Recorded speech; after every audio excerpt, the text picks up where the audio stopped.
Aleph Null 3.0 is a mix of three things: a work of art, a tool for image and animation creation, and a web magazine.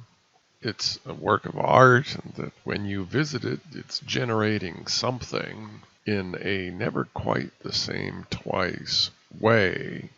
When you visit it a second time, it will almost certainly be generating something quite different than what you saw the first time. You can visit a lot of times before you get the sense that it's doing the same thing that you've seen before.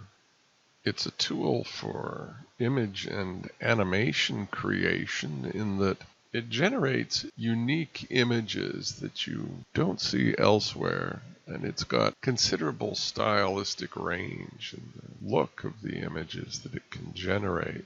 Also, it's highly configurable interactively. You can change many settings on any particular brush, as you see on the control panel. But also, if having once selected a particular nib from the control panel, you click once again on that nib's icon, then another dialog box comes up with yet more configurable parameters.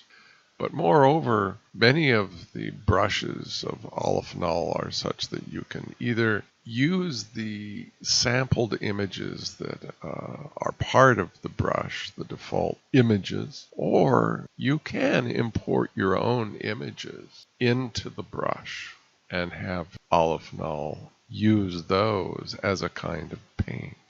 And you can save images in Aleph Null as PNGs.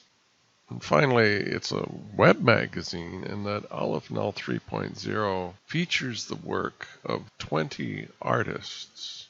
Each artist has a nib devoted to their work.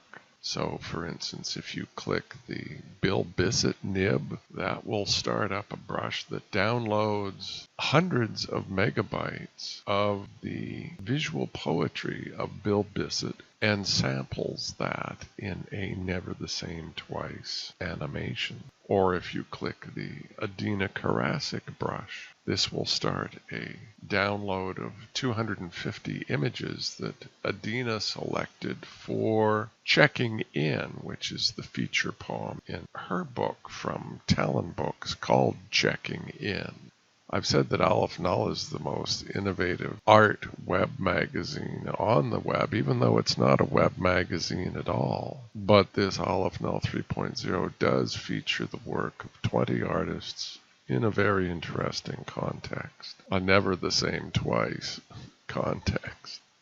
You can think of the fundamental architecture of Aleph Null like this: multiple brushes, each of which at any particular point in time is drawing or painting on a particular layer, of which there can be as many as there are brushes. And the player can move the brushes from layer to layer, either making them have their own layer or putting them on a layer with one or more other brushes. So you can think of multiple canvases, as it were, because that's actually the technical term that is used for what Aleph Null is drawing on, is the HTML5 canvas. So yes, you can think of multiple transparent canvases layered one on top of another, and multiple brushes drawing, painting on these layers.